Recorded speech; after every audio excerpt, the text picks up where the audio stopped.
From the East and the West, you've heard others, but now you've tuned into the best. This is a Prime Wave Media production.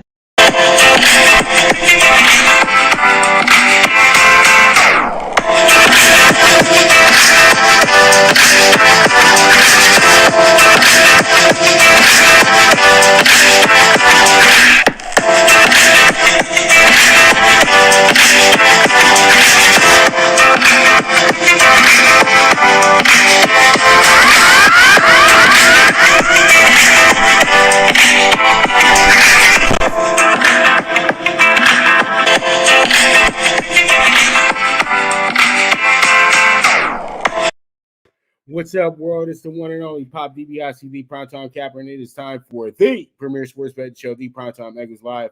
I'm feeling great. I'm feeling good. I'm feeling great. I hope you're feeling the same.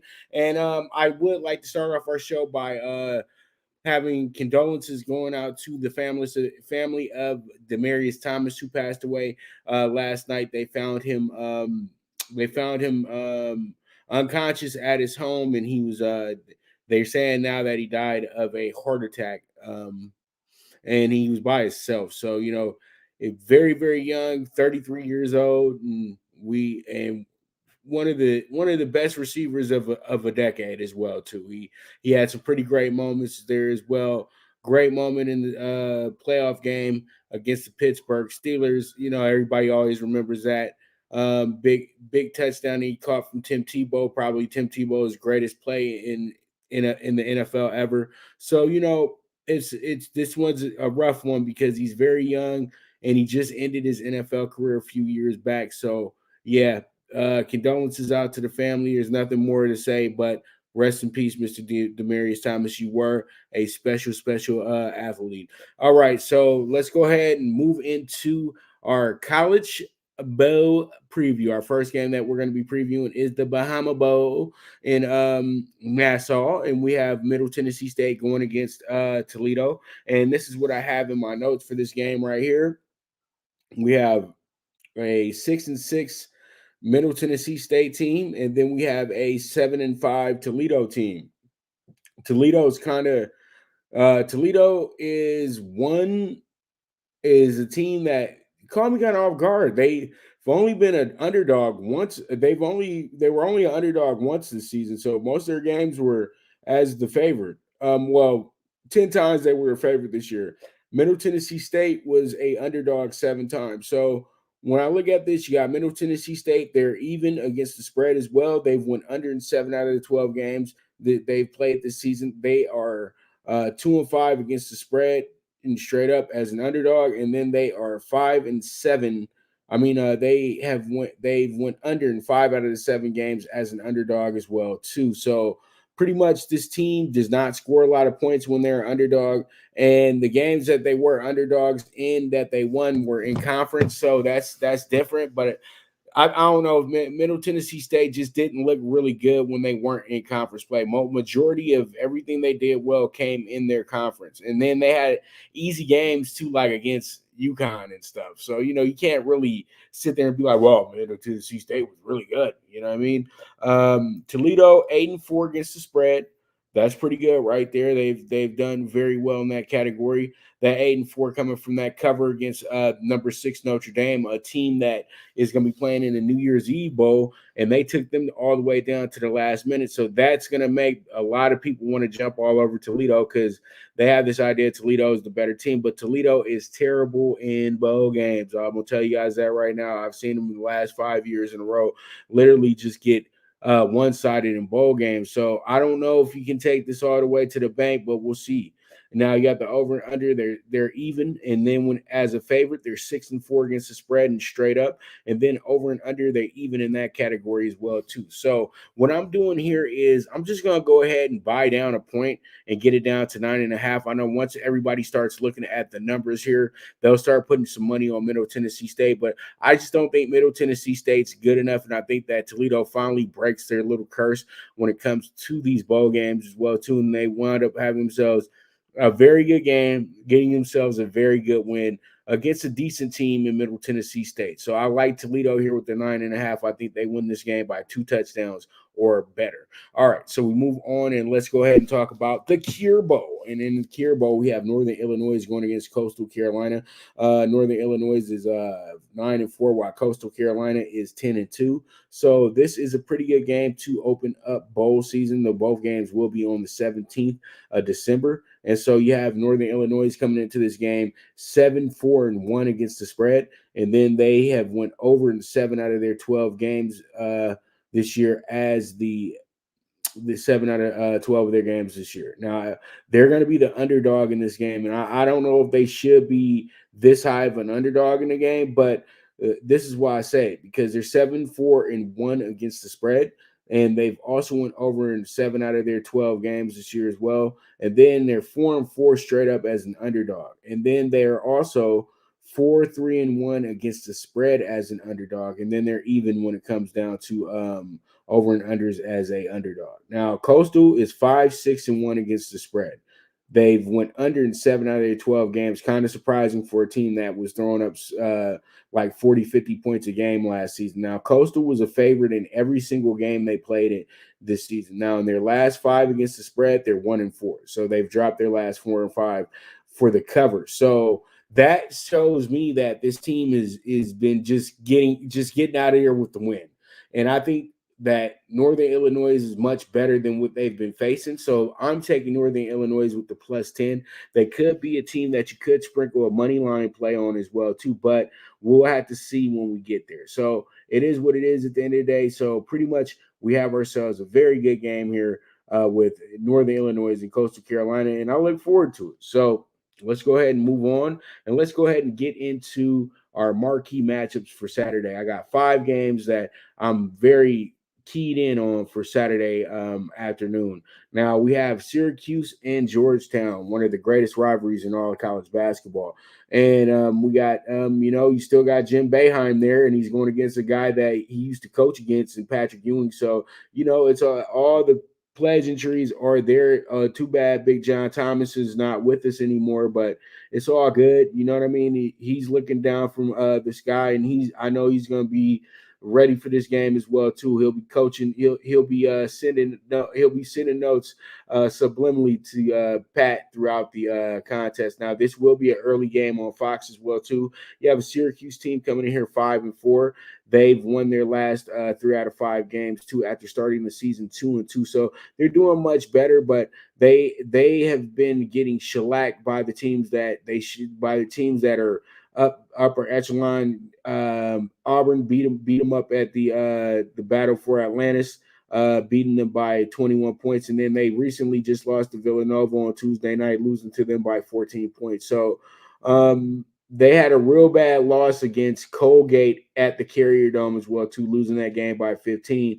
But they seem to be a little bit better on the road. They got a good win over Florida State as well too. Florida State's not the same team that they were before, but they did have a comeback effort in that game and wound up scoring 11 points. They wound up outscoring Florida State by 11 in the second half for that game. So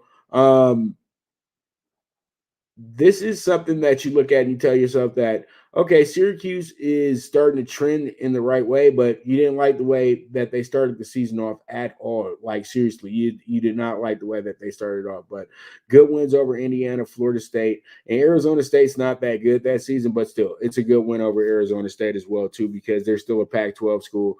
And, that's what you get there. So you have Georgetown coming into this one. Georgetown is kind of a team that's kind of been going through the motions a little bit. They started off the season losing to Dartmouth by 9, and then they came back around and went out to Los Angeles, played in Anaheim, wound up losing 2 games in a row on during the Thanksgiving weekend, and bad loss to St. Joseph. St. Joseph's is not that good of a team. Only beat Longwood by 7 points. You got to be better than that. Lose by 13 to South Carolina. Then they get a good win over UMBC, beating them by 29 points, but that's UMBC. So their best wins are over teams that are small schools this year. So Georgetown needs a game where a pick-me-up game like this one against Georgetown. Both these teams really do hate each other. I don't have a line for the game yet, so that's why I'm not talking lines and things like that.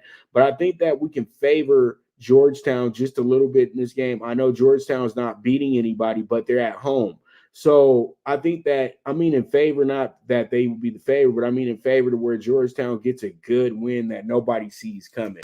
And it's against an old rival in Syracuse. And, this is what this game is made for. So we'll see how it goes. We'll see how it shakes out. But it should be a really good game because both these teams are really not that far apart from each other. Now we move on to our next spot, which is going to be a fun game here. It's going to be between Oklahoma and Arkansas. This game is going to be actually in Tulsa tomorrow as well, too, at the Box Center. Now, you have an Arkansas team that is number 12, and you have an Oklahoma team that's been playing good basketball to start the season off. But Arkansas has a lot of players returning from last season as well, too. And those guys were a part of that group that got all the way to the Elite Eight. So, that's a team that Arkansas is a team that I just say you have to really, really respect where they're coming from. You cannot overlook Arkansas at all. Arkansas is officially back, and there's nothing anybody can argue about.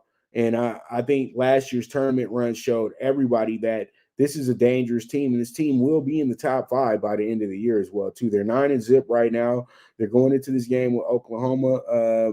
They're feeling pretty good about themselves, coming off a good win against Charlotte last time out. And I'm looking at the schedule now. Their notable wins that they have this season are against Kansas State and Cincinnati. So they really haven't been challenged as of yet, but they've dominated every single one of these games. Those 2 games that I brought up were the only games that they've had in single digits. The rest of their games have been double-digit blowouts. So that goes to show you that this team is up for it. Now, they did win by 6, and then they won by 8 in those games as well, too. So that's where you say, okay, they're doing everything right. Now, Oklahoma, on the other hand, Oklahoma comes into this game with 1 loss, with 2 losses on the year.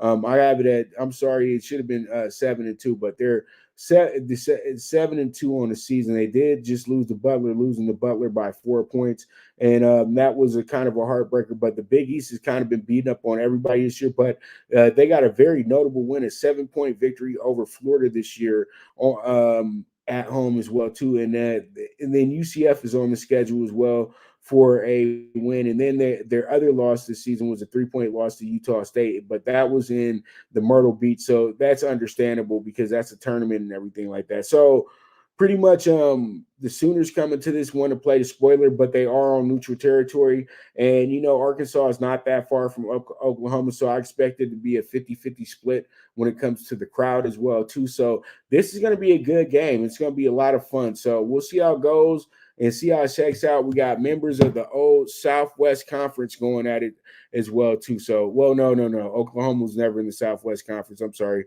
Oklahoma was a Big A team. So, yeah, but they know each other. They've known each other for some time. So we'll see how it goes and see how it shakes out. But Oklahoma and Arkansas looks to be a dandy. All right, so we move on and let's go ahead and jump into the UCLA game. UCLA is going to be playing over at Fiserv Forum against the Marquette Golden Eagles, and the Eagles coming to this one looking to get an upset. UCLA is number 4 in the nation. We all know that UCLA's lone loss is to Gonzaga, which was a 20-point loss. They had a slow for it. They started off the game very slow in that spot, but wound up getting back into the game. But as you know, it was already way too late by the time that happened. So you have UCLA coming into this one knowing that they have the target on their back. So pretty much, UCLA has been off since the 1st of December because they were unable to play Washington due to COVID concerns with that team.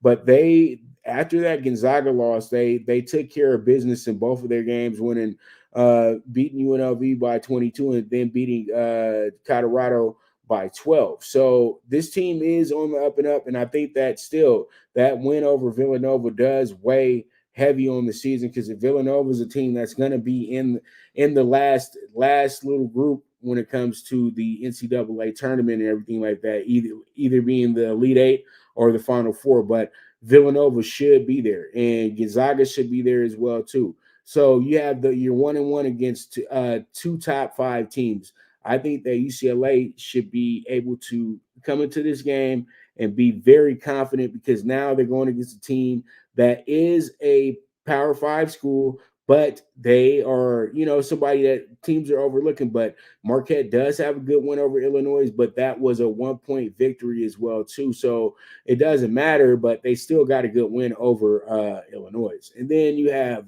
a loss to St. Bonnie's, who they lost to by 16 points. So that game was actually that game was a tournament game. So, neutral territory, it makes sense. And then they lost to rival Wisconsin by 13. So they have those losses on their resume. And then they have a good win over Kansas State, which occurred on Wednesday night, beating them by 1 point. But they're traveling back from Manhattan as well, too. So I think that, with UCLA having 10 days off, I think that this will they'll probably start slow, but they'll finish fast and they'll get themselves a good win. And they're almost full strength as well too. So there's a lot to look up for the Bruins in this game. And I think the Bruins will be on the money in this one tomorrow. And I think that they'll be able to take care of their business. This will be another game on Fox. Fox has a triple hitter tomorrow. They have the Georgetown Syracuse game, this game, and they also have the next game that we're going to talk about as well too. And that's going to be Arizona and Illinois. And Arizona and Illinois coming to this game. Both these teams, well, Arizona's back. Let's just go ahead and say that, because Arizona had been away for a while, but they are back 8-0, ripping through their schedule this year.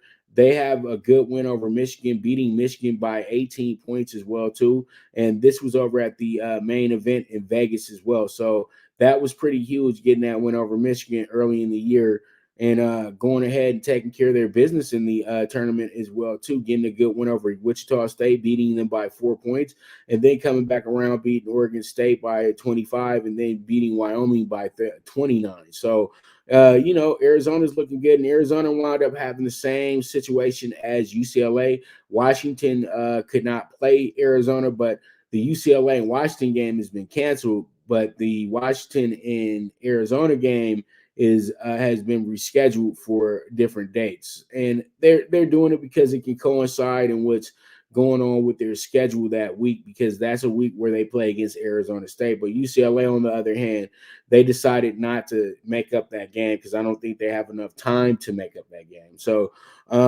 Arizona looking good, 8-0 to start the season, and they are ripping through teams. Now Illinois is 7-2 coming into the year. And they still, pretty much are a team that still have some players from that group from last year, but they don't have the studs from that group. But they started off the season 2-2, but they've reeled off 5 in a row, including a good win over Iowa, beating them by 4 points. And then also they beat Rutgers by 25, the team that beat the supposed number one team in the nation the other night, which is Purdue. But still, Purdue had no business being a number one team in the nation. That was an absolute backslap to Baylor, the defending national championships. Let me say it a second time for you. The defending national champions. So why would you not have them as the number one ranked team in the nation until somebody beats them? Makes no sense. All right, so there it is with that. We have a team that's won 5 in a row, so they're streaking coming into the game. So it should be a good one. This is a toss-up in my opinion, but I think that Arizona might have what it takes to go ahead and eke this one out. So we'll see how it goes. We'll see how it shakes out, and that's Arizona and Illinois for you. So we move on, and we have Houston and Alabama. Houston and Alabama going at it. Alabama, the number 9 team in the nation, while Houston is the number 14 team in the nation. And you have a Houston team that really wants to come in here and get a monster upset. Now, this game will be at Coleman Coliseum, and we all know that Alabama got that monster win over Gonzaga. They're 7-1 on the season. Their lone loss coming to Iona, and that was in the ESPN event special. That game that was going on in Kissimmee Florida. That was kind of like that was almost like an NCAA tournament game, like a once in a lifetime situation where this team comes up, gets a big win because the Rick Pitino had them boys coached up that day, so they wound up getting themselves a good win because they were able to take advantage of things in the second half. So yeah, that was probably one of the bigger upsets of the year. So Iona gets a monster win over Alabama, but Alabama stepped back up after that, won their next game against Drake by 9, who's a very good team, and then wound up beating Miami by 32 points, and then beats Gonzaga by 9 in their spot that they had against them, playing them in Seattle at the time. Now, their other notable win other than Gonzaga is the Miami game, but Miami's downright awful this season, and they got a good win over Oakland. Oakland seems to be a good team over in the horizon this year. They beat Oakland 86-59 in that spot, but other than that, they really haven't played anybody. Now, Houston, on the other hand, played out in Maui this year.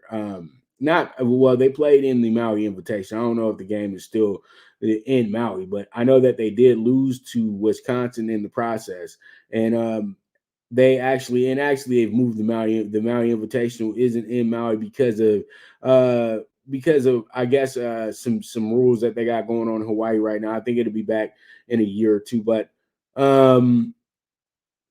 they did lose to Wisconsin. That's their only loss on the season, but they came back around. They beat Oregon by almost 30. They beat them by 29. They also beat Butler by 18, beat Virginia by 20. So when you look at the numbers and you look how this game is stacking up, Houston should be able to win this game. And Houston's playing some really, really good defense because other than their loss to Wisconsin, they have given up over 70 points once, and that was in the opener against Hofstra, who's a good team. But other than that, the highest amount of points somebody has scored on them was 58, and that was in the Northwestern State game, and they beat them by 41 points. So when you look at this game, I think you got to take Houston in the spot. You got to book it. I know Alabama got a good win over Gonzaga, but Gonzaga is showing that they're a young group. You know what I mean? They have a super senior Timmy, but the rest of that group is very young and they're still going through the motions. And Mark Few is used to coaching guys that are upperclassmen, you know what I mean? And then having a few freshmen, but not this group. This group is different, you know what I mean? So they're good. They're really good. But Alabama, I just think they caught them slipping. There was a big crowd out there in Seattle. They got a little cute, and Alabama took advantage of it. So when I look at this game, I think Houston plays good enough defense to really just give Alabama fits in the spot. And I think they wind up getting themselves a very, very good win here. So there it is. There it is. That is my marquee matchups for college basketball. And you know I got to cover it because they called me the CBB guru for years. So it wouldn't be right if I wasn't covering college basketball intently. So you guys be on the lookout tomorrow. I'm going to make this a marquee high five play as well too. And I'm going to have the jackpot for college basketball tomorrow as well. So you guys be on the lookout for that. So with that, we're going to be right back. And when I get back, we're going to go ahead and talk some Lakers, and then we're going to talk some NBA, and then we're going to talk some tickets. So you guys stay tuned. This is the premier sports betting show, the Primetime Angles Live with the one and only Pop DiBiase, the Primetime Capper. Good News Only Racing Club, led by the legendary Doug O'Neill, the trainer of 2 Kentucky Derby winners, and I'll have another in Nyquist. Also trained 2-time Breeders' Cup champ Golden Sense, who are just a part of a long list of thoroughbred champions trained by Doug O'Neill. The Good News Only Racing Club has a young core of horses to look out for in Dennis's Celery, Irish Heatwave, and Notre Dame, just to name a few. Win the day every day with the Good News Only Racing Club, a proud sponsor of the NFL Bet Exchange. From the East and the West, you've heard others, but now you've tuned into the best. This is a Prime Wave Media production.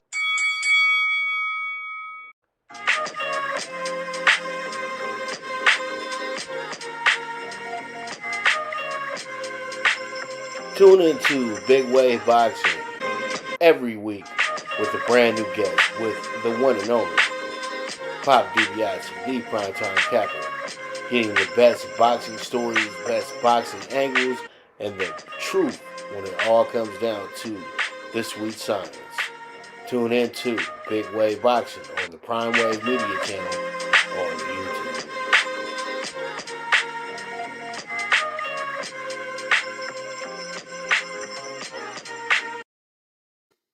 What's up, world? We are back, and let's go ahead. This is the premier sports betting show, the Primetime Angles Live, and I am about to cover the Lakers. And I know a lot of Laker fans are just so mad about what's going on with the team. They're 13-13 on the season.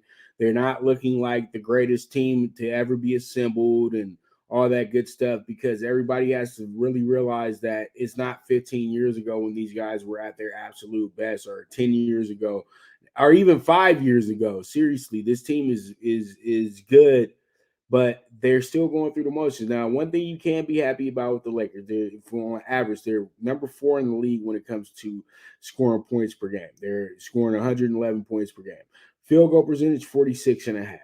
Now, one thing that is killing the Lakers, though, is being 27th in free throw percentage and shooting a paltry 73.3%. Now, when it comes down to three-point percentage, they're a lot better than they were last year, shooting right up under 35% at 34.8, and they made 300 three-pointers on the season. Now, they're 5th in rebounds, 9th in assists, and 28th in turnovers. That's an alarming stat. And then they are 23rd in assist turnover ratio. That's an alarming stat.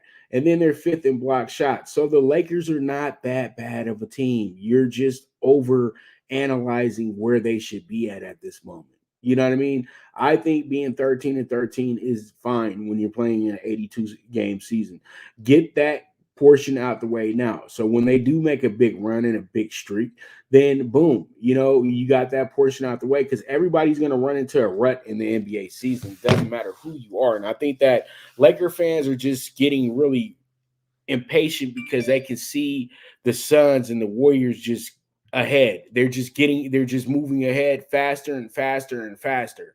But I think that those teams were able to take advantage of an easier schedule this year as well, too. Those teams are going against a lot of teams that you're supposed to beat. The Lakers, on the other hand, are kind of in a mixed bag situation where you got really good teams that they're playing against, and then you have teams that are middling that they're playing against, and then the bad teams are playing them really, really well. But the Lakers' age is really telling. You know what I mean? It's really hard for them to keep up with these young players, and it's starting to become very, very obvious that might be the issue right there as well, too. But I truly do feel like the Lakers are turning the corner. I know it doesn't sound right today, but see me in about a month and a half and you'll say, okay, all right. And I know it sounds like I'm delusional right now and everything like that, but I swear I'm not, because I'm actually looking at the numbers of the games and I'm telling myself that the Lakers are okay. They're in a good. They're okay. They just need to breathe, and they just need to get a winning streak. That's all they need to do, and everybody can relax. Okay, and I think the winning streak is on its way. They played better basketball over the last 10 as well too. Before that, they were really, really, really, really bad, but they've improved. You know what I mean? And they're not a great road team this year either. They're 4-6 on the road. Okay.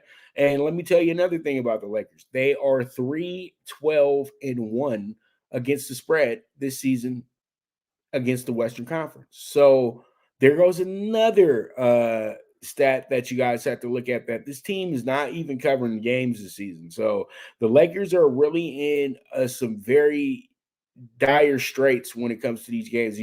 Most of the Lakers games come down to the last few minutes. Okay, so once they get that out of their system, they'll be fine.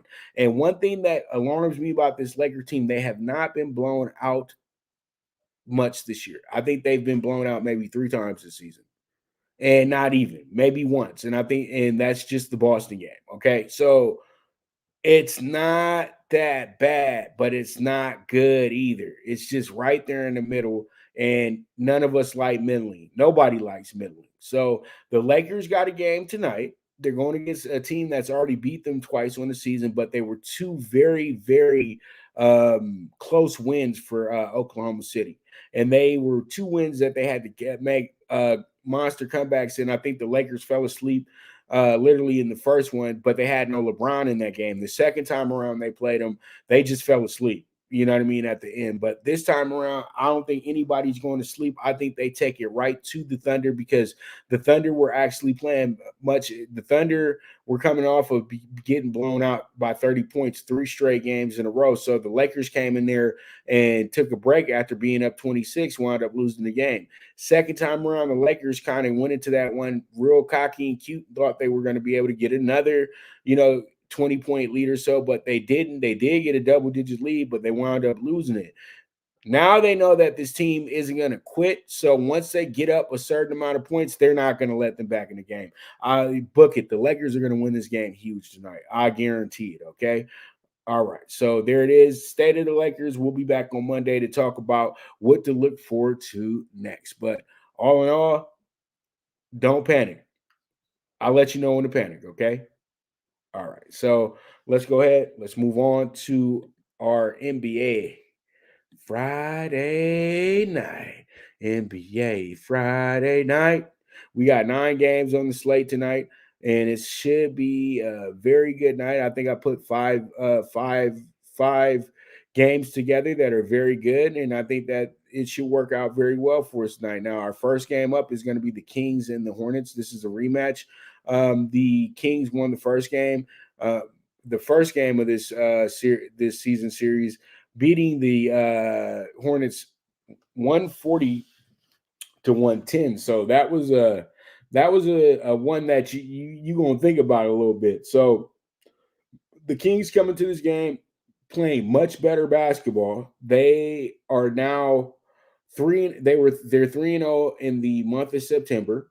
And also one key alarming stat about the Kings as well, too, I'm looking at right now, is that since Luke Walton left, I'm not saying Luke was the problem, but maybe Alvin Gentry's the solution. You know what I mean? And they've won 3 in a row to start the month off. But I'm looking at their schedule now. They fired Luke Walton the week. I'm looking at the week that they fired Luke Walton. Okay, and after that time, they went 2-2 to end that month. Right. Now they've won 3 in a row. So they're 5-2 up under Gentry. So they're playing much better basketball up under Alvin Gentry. So we have a team that's 6-6 straight up on the road and 7-5 against the spread on the road. Now, when it comes to the over and under on the road, they've went over in 8 out of their 12 games. Now, versus the East, they have an even record of 3-3, and then over and unders are even as well too versus the Eastern Conference. Now, the Hornets coming to this game 1-3 start to the month of December. That's not good because this team is pretty much. But it's funny. They seem like they started off November pretty bad too. They started off 0-5, wound up finishing the month with a winning record. So they're not. So the Hornets know how to pick up games. It seems like now. Straight up at home, they're 7-4, but they've dropped their last 2 games in a row after having a 5-game winning streak at home. Now, against the spread at home, they're 9-2, and they've covered their last 7 in a row as well. And then when it comes to the over and under, they went over 7 times in their 11 games at home. Now, they played against the Western Conference 9 times. They're 4-5 straight up, 4-4-1 against the spread, and they've went over in 7 out of the 11 games. Now, when I look at this one tonight, I know that we possibly might not have Melo here tonight with us and everything like that, but I really don't care. I think that this game still goes over tonight. I think that the Kings and Hornets score a lot of points tonight, and they wind up going over to 231.5. So we'll see how it goes. We'll see how it shakes out. But Kings and Hornets tonight, and it should be a good one. Now, from what I saw earlier, the spread is only at 1, so there's not even a money line out right now. So this game is pretty much a pick 'em. So we move on, and let's go ahead and talk about our next game, which is going to be the Nets and the Hawks. The Nets and the Hawks are having a rematch from the 13th of November. The Nets won that game by 9, 117 to 108. In New Jersey, so they come back around and on the road and one of the better road teams in the league, even though they did lose the other night, but they had no Durant in that game either. They lost to Houston by 10. So pretty much you have the Nets, who are 8-3 straight up on the road, 5-6 against the spread on the road.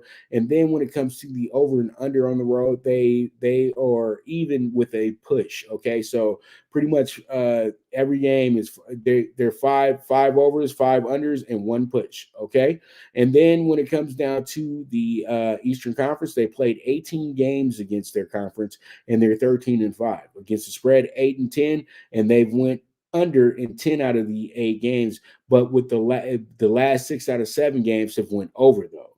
All right, so we have the Hawks, who at home are 8-4 straight up and have lost their last 3 games in a row at home. Now they're 7-5 against the spread, but they've missed the last 4 covers. Now, when it comes to the over and under, they've went under in 7 out of their 12 games at home. Now, versus the Eastern Conference, they've played 13 games. They're 6-7 in over. And when it comes down to the over and under, they've went under in 7 out of those 13 games. So we'll see how it goes, see how it shakes out. But all in all, I think that this game winds up going under tonight. I think that both teams, I'm not going to say that they're going to play some monster defense or anything like that, but I just think that there's going to be stagnant points of scoring in this game, and they'll wind up going under. It's a new year for the Nets. Last year was all overs for the Nets. This year it's all under. So we'll see how it goes, see how it shakes out, and we move from there. All right, so we move on, and we have their buddy, and we have some rivals of the Nets going at it tonight. Some Atlantic Division rivals at that as well too. That's going to be the Knicks and the Raptors. And the Raptors beat the Knicks back on November 1st at the Garden, 113-104. They were a dog that day as well too, a nice dog that day. I know, because I went ahead and I had them that day. So they went ahead and got themselves a good win. And then you have the Knicks coming in here on the road, 7-5 on the road. But they're 4-5 straight up after a 3-0 start straight up at home on the road. So the Knicks, they really are trying to figure out a way to, get themselves back into, consistency, because it's been rough since that 5-1 start. They're 12-13 since. So just go ahead and look at that and know where the Knicks are going right now. Now, when it comes to the over and under on the road in the 12 games, they've went under 7 times out of those 12 games. Now, when it comes to playing against the Eastern Conference, they've played 19 games against their conference. They're 8-11 straight up, 9-10 against the spread, and they've went under in 11 out of their 19 games versus the Eastern Conference. Now, the Raptors coming to the game, not very good at home. They're 4-9 straight up, and then they're 3-10 against the spread at home as well too. And then they've went under in 7 out of their 13 games at home. Now, when it comes down to playing the Eastern Conference, they've played 17 games. They're 9-8 straight up, 8-9 against the spread, and they've went under in 9 out of those 17 games. So what I see here is a night where the Knicks get some get right. I know the Knicks are coming off a loss against Indiana, but they did get a good win over the Spurs the night before. And the Raptors just don't play well enough at home for me to trust them, even though they picked it up a little bit after losing 6 in a row at home. They picked it up a little bit more, in that process. But the thing is, I still just can't trust them. So I like the Knicks tonight to bounce back. I love the plus 105. Knicks they're a small dog tonight, but I most likely they'll go to minus 1.5. So we'll see how it goes. We'll see how it shakes out, and we move from there. All right, so our next game is going to be another interconference game, and this is going to be between the Rockets and the Bucks. The Bucks coming to this game 16-10. The Rockets are 8-16. The Bucks are 7-6 against the spread and straight up on the road. They are 6-1 when it comes to the over and under, and then when it comes to the to playing against the Western Conference, they played this conference 7 times. They started the year off against this conference straight up 1-3. They've won the last 3 in a row. And then when it comes to the spread, they are 2-5. And the over and under, they've went under in 6 out of the 7 games versus the Western Conference this year. Now, the Rockets are 8-16 on the year, right? But they have heated up in the last 3 weeks or so. Now, they went from being 1-5 against the spread and straight up at home to 7-5. Why? Because they won 6 in a row at home.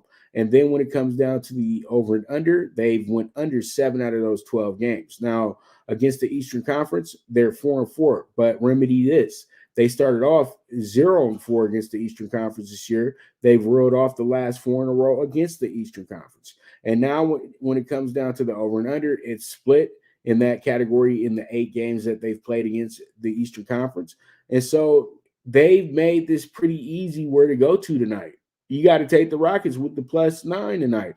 Now, I know, and you know what? You could make them your big dog of the night as well, too, because they're playing that good. They just beat the Nets the other night by 10. Yeah, I know they didn't have Durant there, but still, that was a good win for a team that nobody really is expecting to win. You know what I mean? So pretty much there it is. The Rockets are a live dog tonight. Let me go ahead and tell you that. Don't let their record fool you. That's all I can say.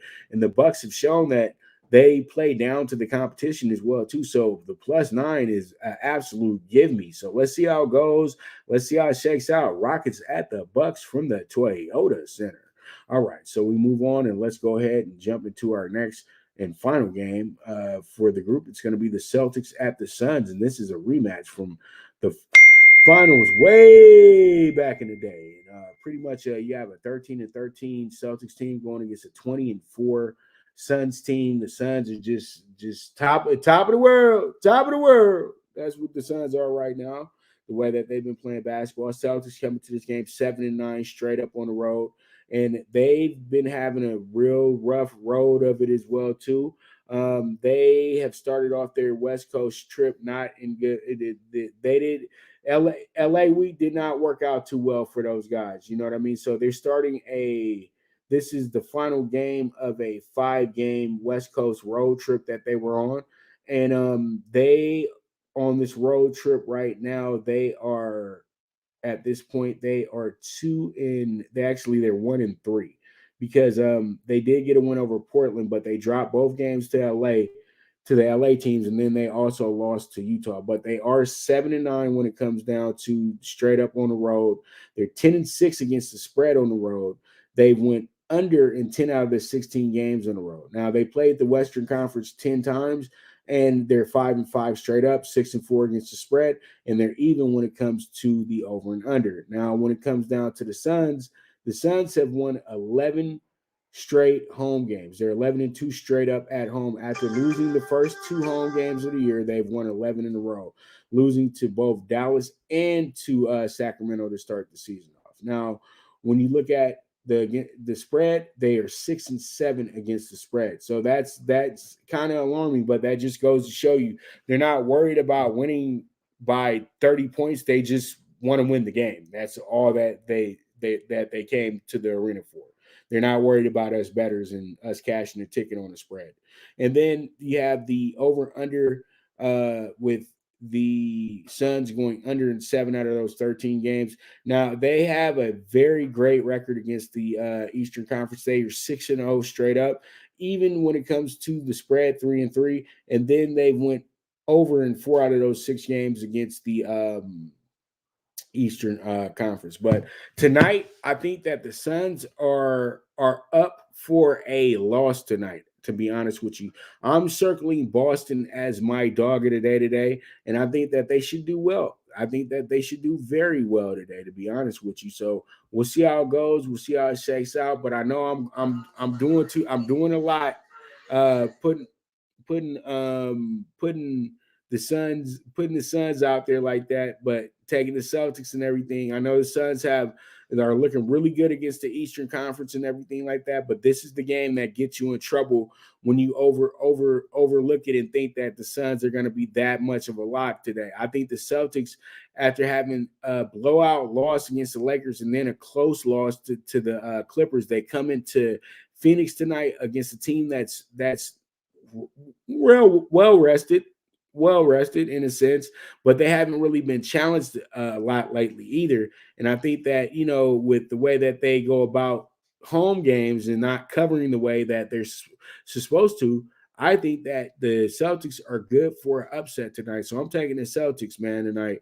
And I think that it should be good, and that will be our NBA dog of the day. So let's go ahead and check out the talking tickets for today. We're gonna have Furman with the 7.5 and the CBB PrimeTime PK6 to kick it off. We have Army with plus 135 today as well. We have Tennessee State with the -8. Then we have Cal State Northridge with the plus 13.5, and we have Louisville with the -7.5, and then we end off with Vandy at home with the plus 175. And then we have the NBA Super High 5, 36-1 tonight, with the over with the Kings and the Hornets tonight, the under in the Nets and Hawks game. Then we have the Knicks money line, which is sitting at plus 105 right now. And then we have the plus 9 on the Rockets. And then we finish off with the Celtics, the dog of the day, at plus 155.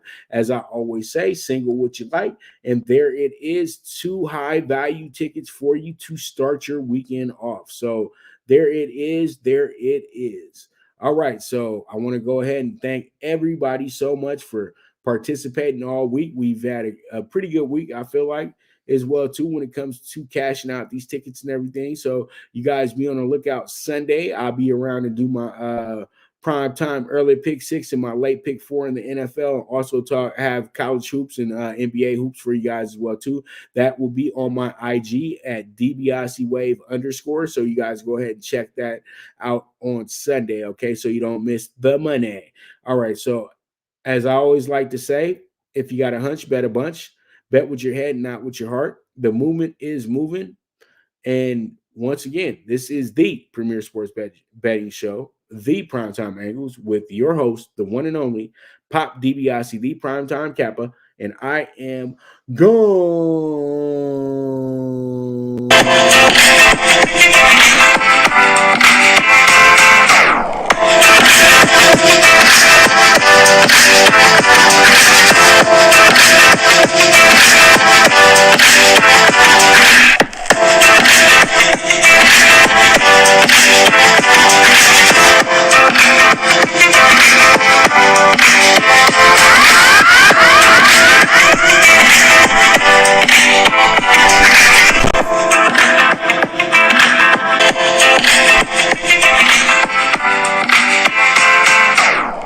From the East and the West, you've heard others, but now you've tuned into the best.